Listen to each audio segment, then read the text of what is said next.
blood vessel perforation, and death. Joining me now is Mark Fleischman, president and founder of the Corporate Action Network. I've been handling complex cases for 30 years. This is one of the worst conducts I've seen in a long, long time. Dit gaat onder andere over de volgende merken. De ProLift van fabrikant Johnson & Johnson, de Avolta van fabrikant Bard, de Ultra Pro, wederom van Johnson & Johnson, en de Marlex, ook van Bard. De data van deze matjes vormen samen de basis van ons eigen matje, de iSolve TEM, Total Elastic Mesh. We kopiëren van deze 4 matjes juist die aspecten die de grootste problemen geven.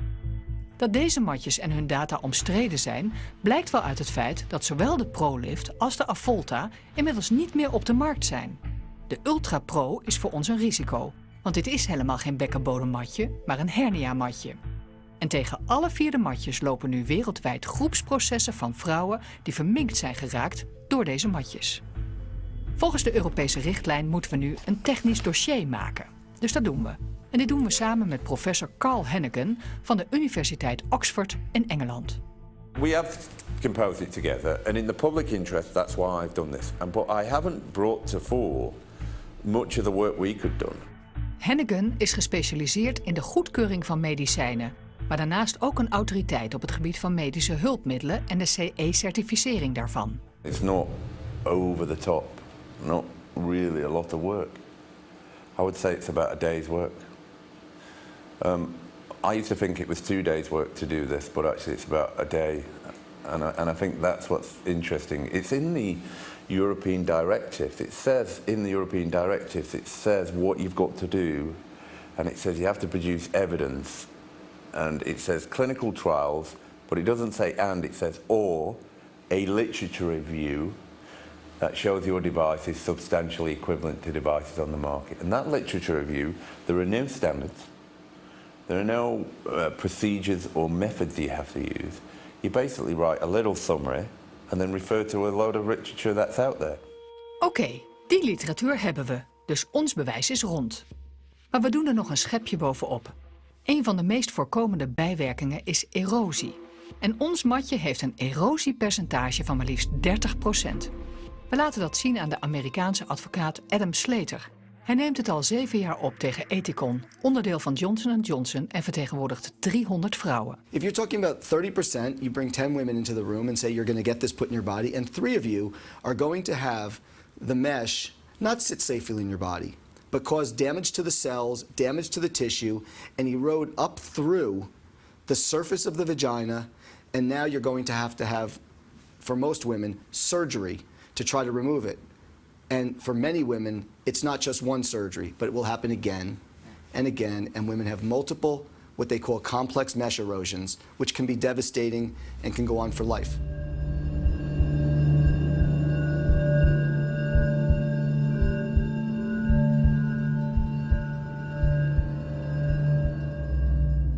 Maar nu nog ons design. De matjes die onder vuur liggen hebben zogenaamde armen om het matje op zijn plek te houden. Dit zijn er maximaal 6. Ons matje heeft 8 armen. We maken dus een essentiële wijziging in het product, waardoor het niet meer identiek is aan de voorgaande producten. And really is such a simple system to overcome. But actually, if you did ask the question, is my device the same as these others? It clearly is not.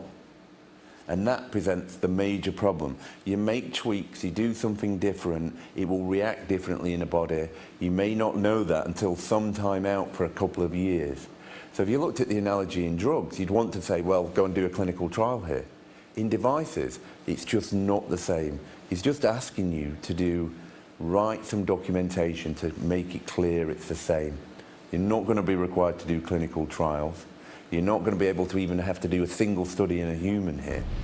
What do you think about the 8 arms? Usually they have the ProLabs mesh with 6 arms. We designed 8.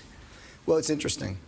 It's well known by people who actually have studied the problems with these mesh devices for prolapse treatment, that the arms are really potentially the major problem with them.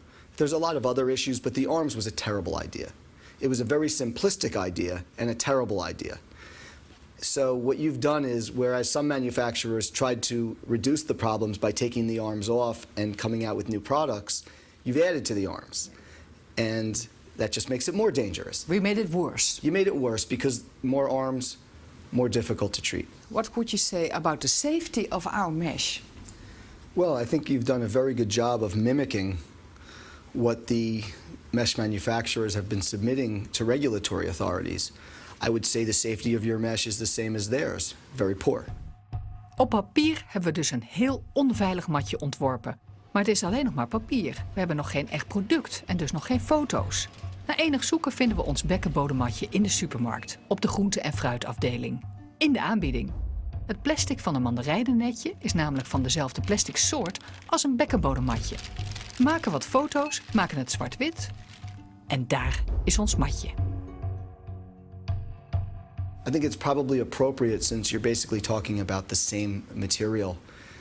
You're talking about plastic. You're talking about synthetic polypropylene, which is the same thing you'll find in a garden hose or lawn furniture.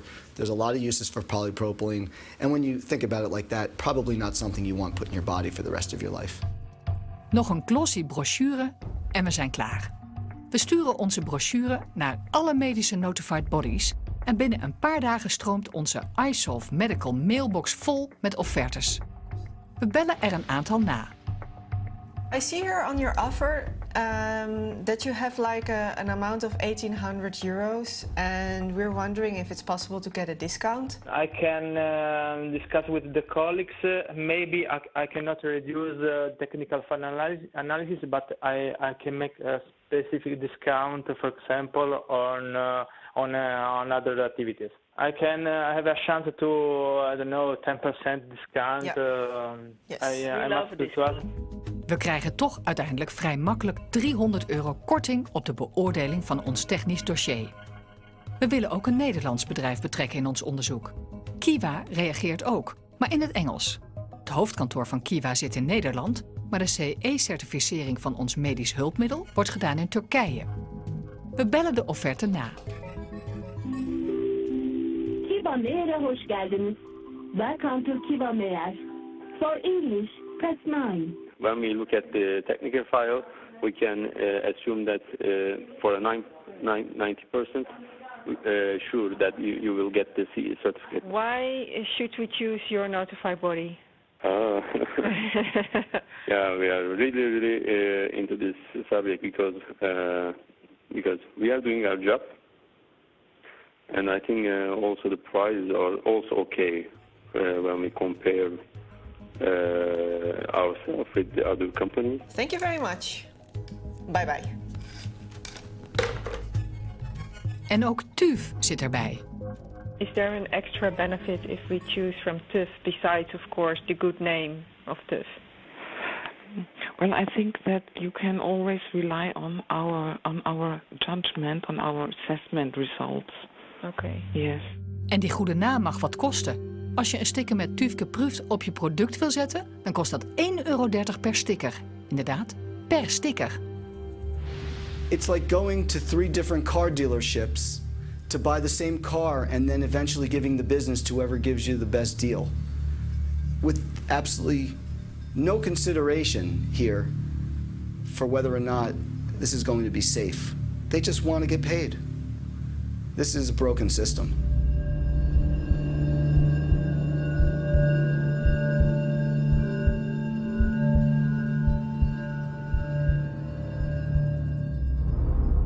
We gaan voor TÜV, Eurofins en Kiwa. We sturen ons technisch dossier met booby traps op, zodat ze ons matje inhoudelijk kunnen beoordelen. We zijn heel erg benieuwd of ze ons ontwerp goedkeuren. We sturen aan op een ontmoeting. Met TÜV spreken we af in hun kantoor in Wenen. Het beoordelingsteam van Eurofins zien we in Turijn, Italië, op een van hun testlocaties. En de vertegenwoordigers van Kiwa ontmoeten we op een grote beurs voor medische hulpmiddelen in Duitsland. Did you look at meshes before? Yes. So you know the product? Yes. Okay. So you know how it works? Yeah. Okay. My experts know better than me. Okay. Yes. So you use the experts also to look at the file? The experts are all auditor. I mean, expert, he is a scope for that kind of product. Okay. And he also seen the technical file already? Or? Yes, he checked the technical file. Okay. The technical drawings were okay? Okay, it's okay. Do you know the product?